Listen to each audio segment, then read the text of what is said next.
Welcome to Impacting Recovery Uncensored. I'm your host, Sarah Pritchard. This is a podcast where we dive deep into the real, uncensored truths about addiction, recovery, and everything in between. No sugarcoating, no judgment, just honest conversations that can help lift up the solution.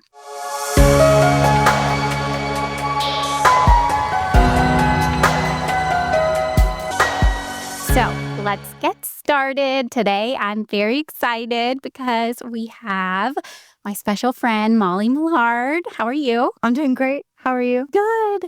And you do office investment sales. That's right. We had a really hard time getting that title down for me. Yeah, no, that was perfect. Yes. Well, good. Well, I'm so glad that you're here. We're in a new studio for those that watch in Alpharetta, Georgia, or Milton, Georgia. And Molly lives in the Atlanta area. Yeah, not too far. I'm in Roswell. Yeah. So I'm very close. Yeah. And so I have been saying for a while that I wanted to get you on and share your story. And so I think it's going to help a lot of people. And I was trying to think, like, when we first met. Yeah. Because you recently just celebrated 10 years sobriety. I did. That's amazing. Yes, thank you. Yeah, last week. Yes. Yeah. That's so incredible. It's very surreal. Yeah. And I remember meeting you when we were both very early on. Yeah. In 2016, 2017. Yeah, around then. And I ended up relapsing. You didn't. Hey, you're back now. Yes, made it back. But I was just trying to think, like, when we met, but I can't really remember. I think it was when our meeting was at Peachtree Press. Yeah. Back in, it was probably right around like 9 or 10 years ago now. Yeah. So before recovery and sobriety entered the picture, tell us a little bit about like what your life looked like before the drink or the drug, and maybe externally and internally, like what you liked, what you were doing, interests, and then kind of how you felt on the inside. You share a little on that? Yeah. I'm not actually from Atlanta. I'm from Northern Virginia, right outside of DC. And I grew up in a really loving, happy household. I have 3 older sisters. Everything I remember about my childhood is largely really positive. Yeah. I just had I have an amazing dad. My mom was amazing. She ended up battling breast cancer for a long time, and most of my kind of young childhood, and then it came back fast and furious when I was around 10 years old. And I think around that time, you don't really have capacity to kind of understand what sickness is, what, that somebody could die. I mean, I had no experience with anyone passing away. Certainly not someone close to me. So I think that's when kind of all of our worlds turned upside down, was right around that time. And I knew something was not right when I saw my mom crying. Yeah. As they were kind of delivering some bad news to us girls that mom was really sick. And she's the toughest lady I've ever known. So, gosh, it's like hard to remember, or hard to think back to then. But and it was around 2 years later. I was 12. She did end up passing away. And then my dad stepped into this kind of dual role of, both parents in one. But it really started us off on a somber note. That's okay. It shares on, probably a lot of what happened after that. Yeah. Yeah. And I actually have this memory of, and this will tie into kind of maybe what was happening internally, but I have this memory of when my mom was a teacher at the school we all went to. And when the guidance counselor came and got me from the cafeteria to bring me to the principal's office, it's like, I think I knew on some level what the news was about to be. And, my sisters were there, my dad, and, he told me, and we were all obviously really upset. And then I remember something to the effect of I want to go tell my classmates that I'm okay. Which, and I remember, because again, she was a 6th grade teacher and I was in 6th grade. So it was everybody loved Sherry Millard. So I remember going around to, my classroom and the others and walking in and just telling all my classmates, like, it's going to be okay. And my whole life, and then even after this moment, I had always been, and I think my family would agree, I'd always been like, I'm the youngest. I was the happy kid. And, I didn't get into trouble as a kid, really, I don't think. And I just kind of continued that. And the only reason I share the story about like going around to my classmates was I was like, why did I feel the need to do that? Yeah. I don't know what that is. Well, and that's interesting because you're the youngest. So you would think normally it's like you're used to being taken care of. And then you're actually like going to take care of, quote unquote, your friends and be like, I'm okay. I'm telling you this. I need you guys to know. Or, just like thinking of the other people or worried about what they're feeling. Yeah. So that's interesting. Yeah. We could probably go deep with like some therapist and talk about that. Well, I am not qualified. And then we just kind of like, as a family, we just kind of kept it moving like the best we could. I mean, I had an older sister who was in college. I had an older sister that was about to graduate high school and go to college. And Amanda and I were still home. My next oldest sister and I. And I just remember like we just kind of kept moving along, and my dad eventually remarried to the same woman he's married to still today. And she's been an incredible addition to our family. So I kind of think back, I'm like, wow, I've had like 3 great parents. But again, as somebody who's in recovery now, it's not like I can look back and be like, that was it. That was the moment. Yeah. Like that I became alcoholic. Like, right. I don't know that I kind of subscribe to that being the reason or not, but I think it's just, it's all part of your life experience. And then, I just kind of kept it going. So I was I played 3 sports all through growing up, and I continued that on all the way through high school. And then I ended up getting a scholarship to play lacrosse at the University of Virginia, which lacrosse in Atlanta is not, it's definitely growing and it's grown so much, but it's not as big here. But up in Northern Virginia, it is a big sport. So that was really my focus. I think you would say like from the outside, it's like everything looked good. Yeah. And in some ways it's like, I feel like I did everything right. Like I did everything that I probably thought I was supposed to do. Mm-hmm. And you also like to sing. You're an amazing singer. Oh God. Well, yeah, I do like to sing. So were you singing like throughout school and did that start early on for you? So I really started doing it in high school. Okay. And I think we all did chorus, but like I started to, I think I did a high school a cappella group. And I went on to do an a cappella group in college.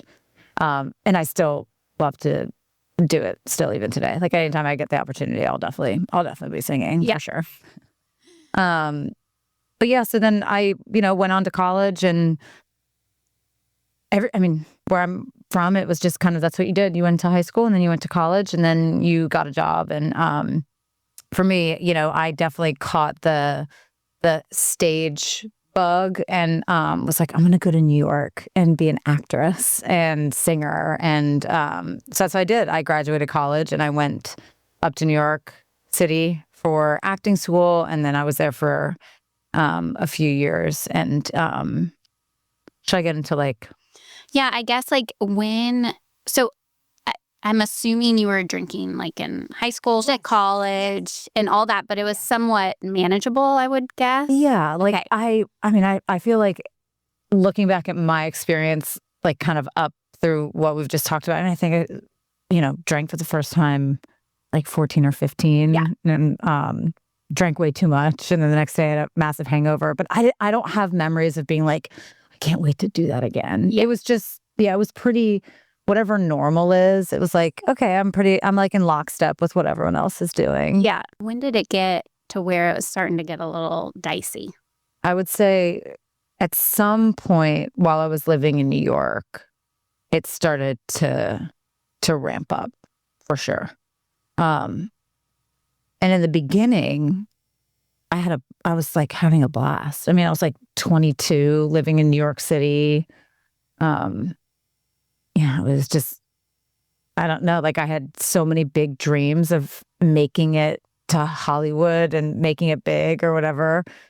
And it was, so I remember that like beginning time being such an exciting and like exhilarating time. Mhm. And somewhere along the way, it started, I think, to get to a point where I wasn't drinking the way other people were drinking anymore. Mhm. I think, I was at one point I was living with two friends of mine, and they both had normal jobs. Like one had like a big job at like a big bank, and I just remember they like went to bed at like a normal hour. I mean, there were times when I was like, I was coming home and they were getting up for the day. Yeah. It's just like, oh man, this is.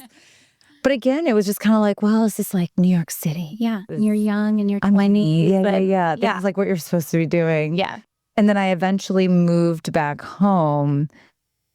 I remember, this was probably like 2013. I remember feeling like I really missed being home. And I don't know exactly like what I missed, but something all of a sudden kind of, I was like, I need to move back home. Yeah.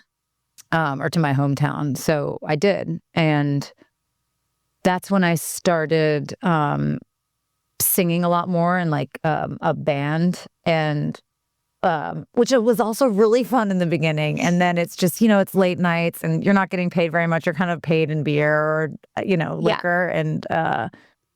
And that's when I think 2013, 2014 was when things really started to take a turn for the worse. Mm-hmm. I guess, what did that look like? Was there, I mean, obviously you're probably over drinking and things like that, but was there a specific moment when you were like, okay, maybe I need to reel it back in, or any of that thought go? There were so many thoughts like that, but they're like, they come and then they go really fast. Yeah. Or they come and they don't have any lingering or lasting or like real effect. Mm-hmm.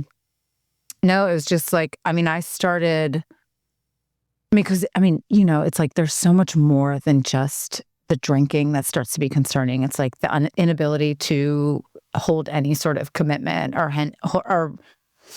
be a good employee, or really like, just the honesty piece. Yeah. Like just total, the double life, and just so many moments of being like, I've got to stop this, and not being able to. Yeah. And really not, but again, it's like, I know so much now. We know so much kind of as we recover, kind of maybe what was going on, or the thinking that dominates us. Yeah. But it was just like, it was a thought that came and went. Mm-hmm. And almost hours later, after I'd maybe said like, I'm going to stop drinking for at least a weekend, or like, I'm going to take a couple weeks off. It was like within hours of the headache or hangover lifting, I was just right back at it again. Yeah. With no thought, with no like pause whatsoever. So, and then there kind of that last year and a half, 2 years I was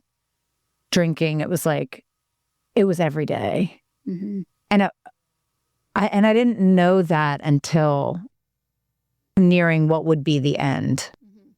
I was like, oh man, I don't think I've gone a day without drinking in a long, long time.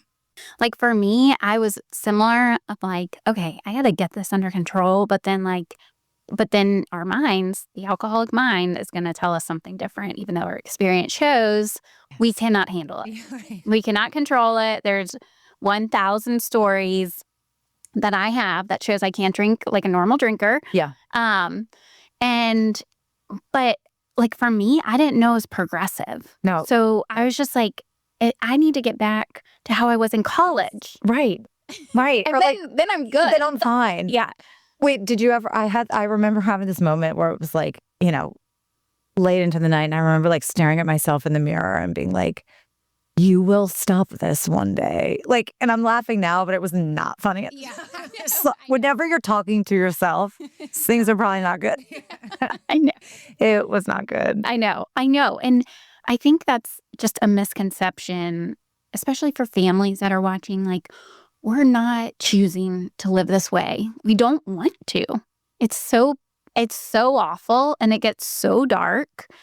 And I was the same way before experiencing that on my own. I'm like, these people just need to get together. Like, the alcoholic is someone that's, living under a bridge. Yes. Why always under a bridge? I don't know.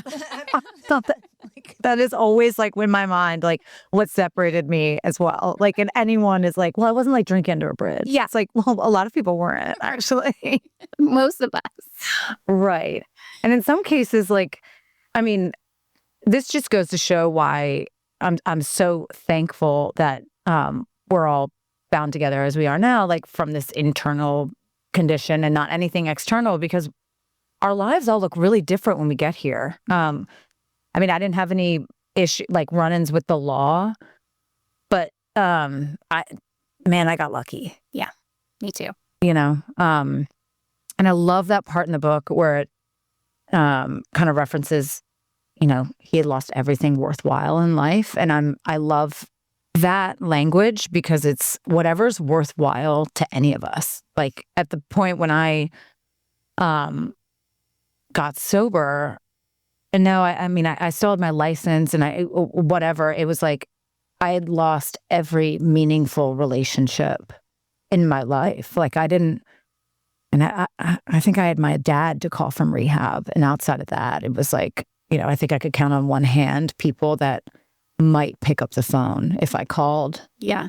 And that's alarming. As somebody who grew up like with friends, and that's the other thing is like I grew up like the happy kid. I mean, my dad still jokes. He's like, "Oh yeah, like never worry about Molly making friends." And so it's like I'd never, I don't think experienced like loneliness the way I did kind of towards the end of my drinking and then at the very beginning of my sobriety, both because for both instances, just because I had lost everything worthwhile to me. And that was like any sort of real relationship with my family and friends, like people I really cared about. Mm-hmm. I know. I was the same way, like very social, want to hang out with friends. And then towards the end there, I'm like hanging out with people that aren't my friend because They're not your friends today. Yeah, And I'm like, because my real friends would know, like, Sarah's not okay. And so I'm like, it's like actually scary. Yeah.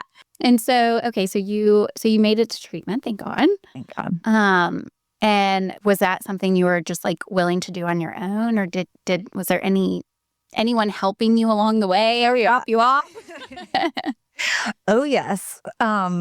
So I ultimately had for I think a 72-hour period had moved back to New York because I was like, I just need to relocate to leave this mess that I've created behind, and I'm going to start anew back somewhere where I know I have some friends. And I went to go stay with actually a very good friend of mine, who's actually in recovery now, in long-term recovery now, which is just amazing and such a cool full circle moment. But anyway, so I moved up there thinking like things were going to be better, and man, it was like the worst it ever got. And I woke up on a Sunday morning. Well, no, I woke up on Sunday at like 2 p.m. after a night out, and I saw in Mount Sinai Hospital, and I saw my parents talking to my friend, and it's all such a blur, but that's what I remember. And then I remember we drove back in a rental car back to DC from New York, and I slept the whole way. I think I slept like the next 3 days, and our family doctor recommended, but I remember like I didn't know terms like IOP or inpatient or whatever, but I remember my dad saying the words inpatient, and I was like, no, like I'm fine. Everything's fine. So it was on a Wednesday morning. I remember January 13th, 2016 was a Wednesday morning. And my parents drove me to Reading, Pennsylvania and dropped me off. And they take your phone. Yeah. They take, so it's like, And then I remember sitting in this room and I watched my parents drive off and I was so scared, but so relieved in a way. Cause I was like, oh my God, I don't have to not like do this. Like I definitely didn't go there thinking I was going to stop drinking forever, but I was like, I don't have to continue anymore what I was doing. And I think I was only supposed to go for 30 days and I ended up staying for 5 months. And man, thank God. I mean, it's like the most amazing experience that I never want to have again. Yeah. Is going to inpatient where I did and getting the help I needed. And just thank God they instilled an understanding of the 12 steps, or like how important it was for when you left there to go get plugged in and find someone to take you through. Yeah. So how did you end up in Georgia?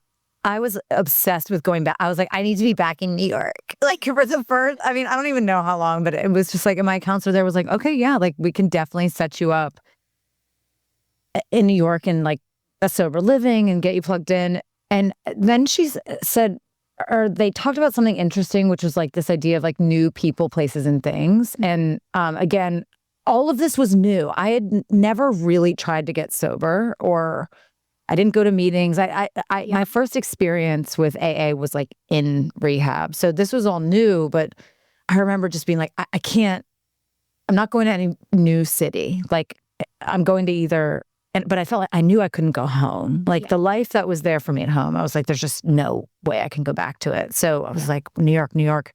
And then somewhere along the line, there were like, it came down to two options. I was like, okay, I can't go back to New York. And it was between St. Paul, Minnesota, and Atlanta, Georgia. And I don't even know why. I think that I remember them saying that there are great recovery communities in both areas. And I remember being like, God, like which one? And then my stepmom, thank God, was like, well, you hate the cold. And I was like, okay, perfect. Atlanta. Yes. And one of my sisters was living here at the time. Oh, okay. She's since moved away, but she was here for work. And so I flew from treatment, escorted to the plane, and then there were people there from my sober living there to pick me up at the airport. I was in sober living for 6 months. So by the time I was kind of out of that treatment setting, I had almost a year sober.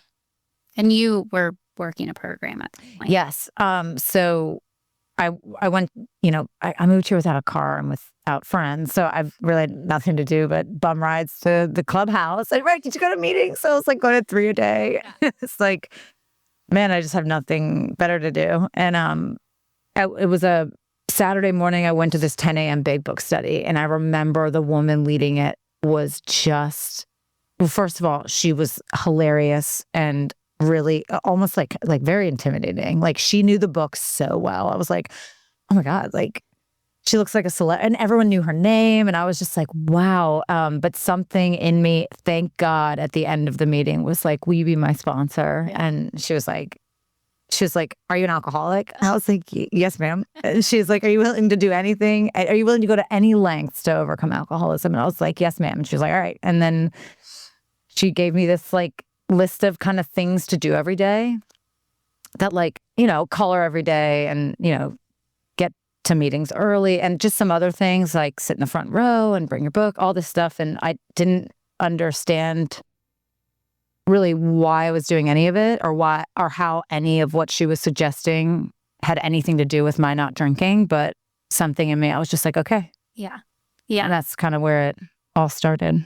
I don't know. Yeah. Because everyone has their own experience, and it's kind of cool that like your first experience with everything, you just got to like go into it. Because, there's other people that have experience with like going to places and it was awful and they relapse and this and that. And so for you to just like dive in, but that also shows that like you were in that true surrendered moment.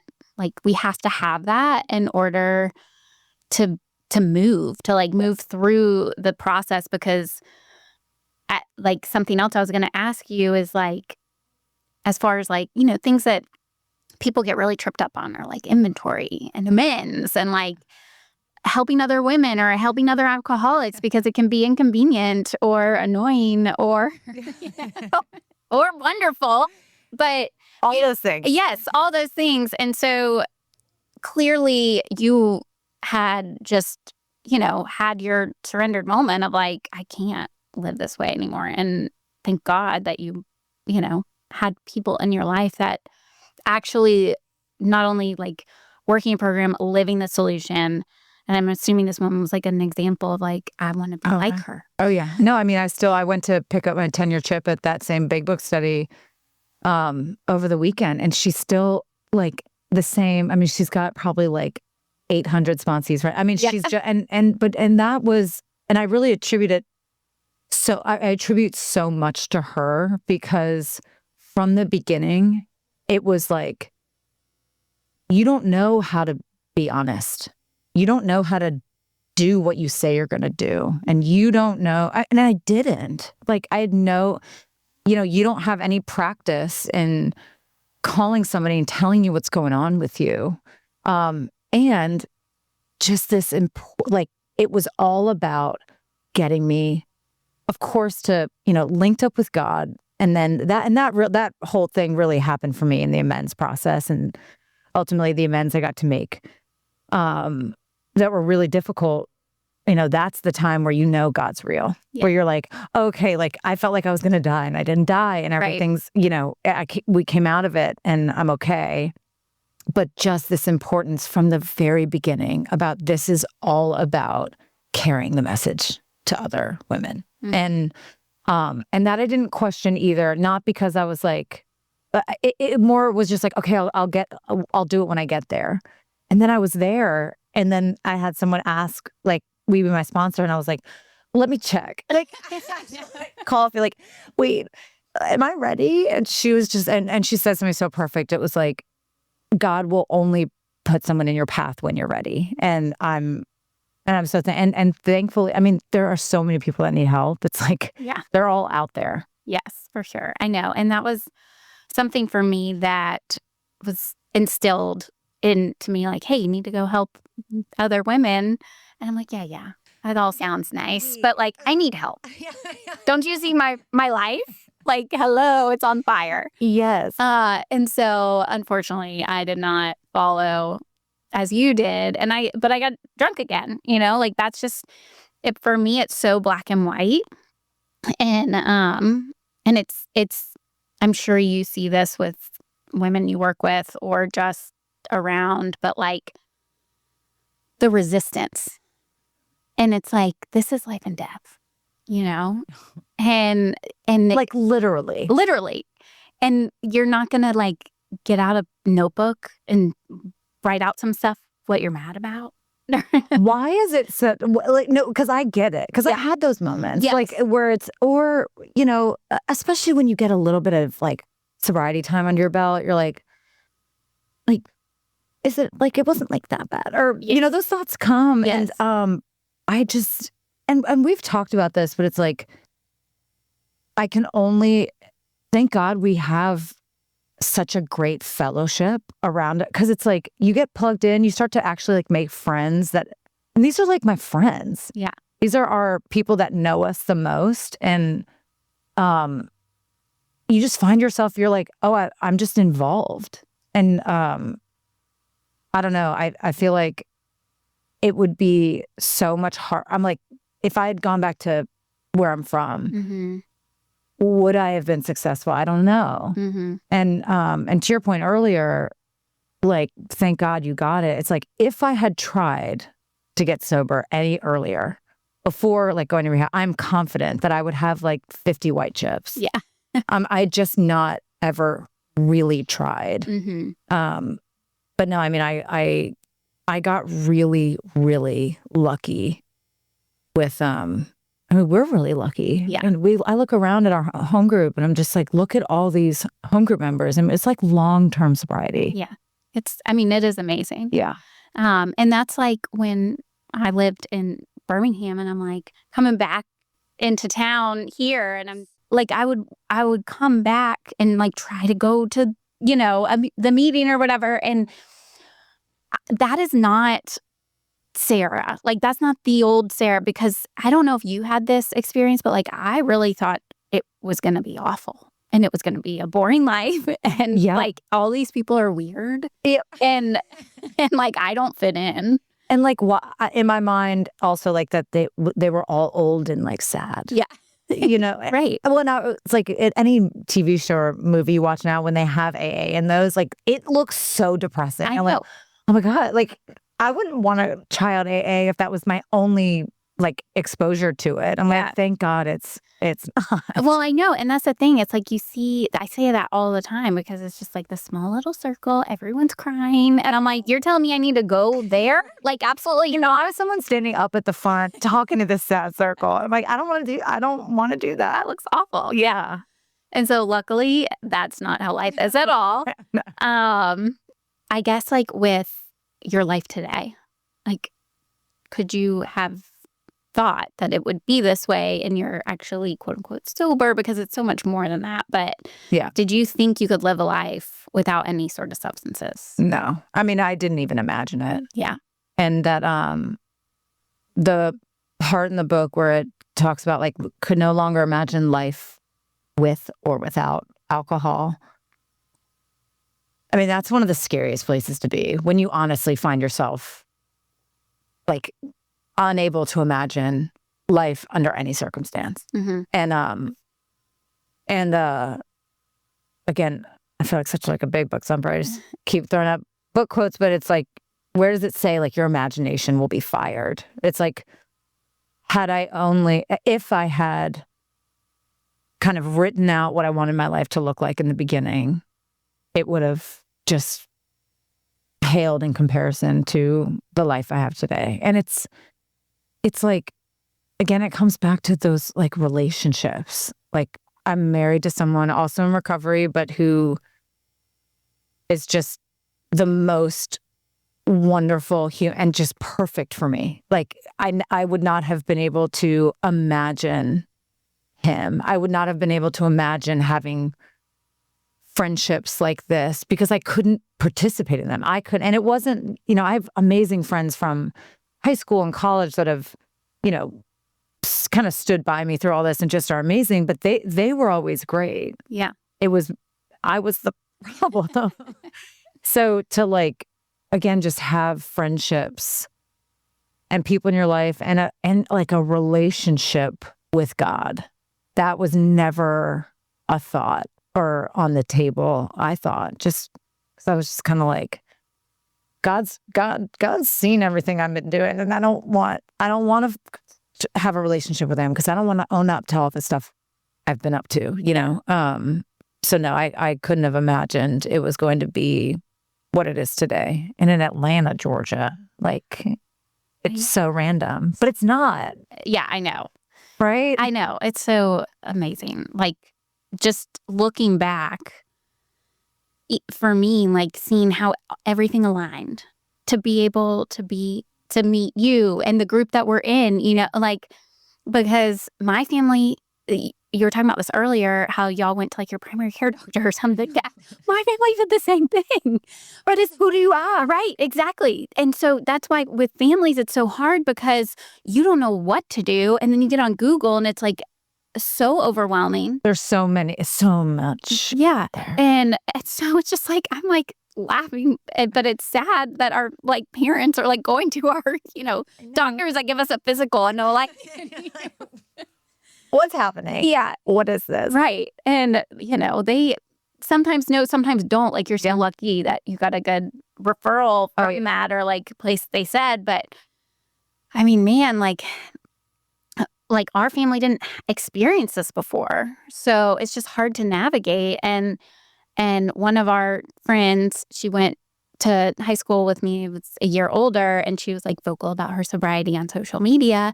And my younger sister, reached out to her and was like, my sister needs help. Like, wait, and so, yeah. And then I don't think I knew that. Yeah. And so she got me to where I went. And then when I got out, before she moved to Texas, was trying to help me. And I know who you're talking about. Yeah. I was like, wait, what? Oh, okay. Yes. And then that's how I got introduced to Lindsay. And so it's just like crazy how it all went down, but like all God orchestrated it, because I wouldn't have ever probably stepped foot into that meeting or anything like that. And I was just, and like, I don't know, kind of your experience with the woman at the meeting. Like when I met Lindsay, I was just like, oh my gosh, she is like so happy and like laughing and free. And she was telling me about like a time when she was like, yeah, like, and ultimately, and now I realize she was like talking about the bedevilments. I'm 52. And she was like,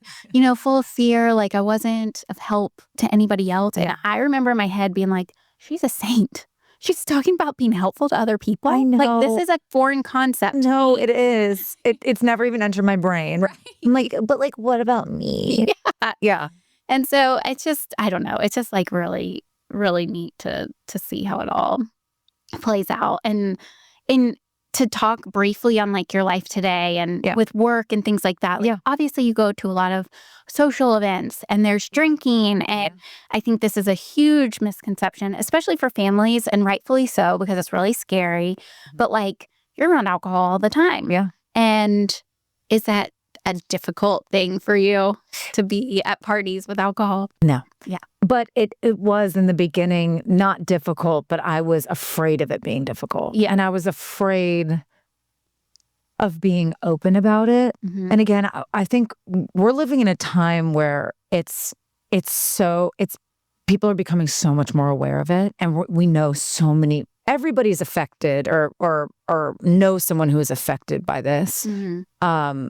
Kind of directly or indirectly. And so it's a little bit of a different time, and it's an amazing time, just people being more open about it. But in the beginning, I didn't want to tell anybody, and I don't even know why. I think I was like, I don't want to like not be invited to things. I don't want to feel like I'm missing out on like good opportunities. And like, I don't even know what that means as I'm saying it, but it's like, no, I didn't want to make people feel uncomfortable. Right. And it's like, I'm the one that's uncomfortable. They don't care if I'm drinking. They're actually thrilled that I am not drinking. And I was like, do you ever find yourself being like, no, drink, like get wasted. Like it was not like what? But it's like, what I'm doing doesn't. Yes. It doesn't need to affect anybody else. But no, and like, thank God, like that hot stove. I mean, it's the most perfect analogy. And I remember having an experience actually at a work event where I was getting ready to sing, and I reached for my water glass, and I pulled it up, and as it even just got even a little bit close to my face, I smelled it was wine, so I picked up the wrong one. But it was like a knee jerk, and I was like, oh my God, that was like a hot stove moment. Yeah, like and it recoiled from it as from a hot flame, and it happened automatically. And I didn't even. I've had the same experience. It's crazy. Right. But no, it's today, I mean, everybody, I'm super open about it. I mean, I like your sister's friend who at the time was open about it on social media. I try to be open about being in recovery just in case. Like, what if, I mean, I have no idea who it could help, but maybe somebody sees it and is like, hey, my so-and-so is struggling. Like, and I'm like, I know so many great people in the treatment field, and, we can get you the right resources. Because that's what it is. It's like, how do you find the right resources? Yeah. Is there anything else you want to add? No, I'm just so happy to be here. I'm so happy Lindsay canceled for today, so I can be here. But no, seriously, this is amazing. Yeah. I'm so glad we got to sit down and chat. This is awesome. Yes. It was amazing. Thank you so much. You're so welcome. Thanks for having me. Yes. And thank you for tuning in to another episode. I hope today's conversation has inspired you, opened your mind, maybe even your heart. But remember, you're not alone. If you found this episode helpful, please share it with someone who needs to see it. Don't forget to like and subscribe, and I'll have all the links below. But until next time, keep making an impact. Bye, y'all.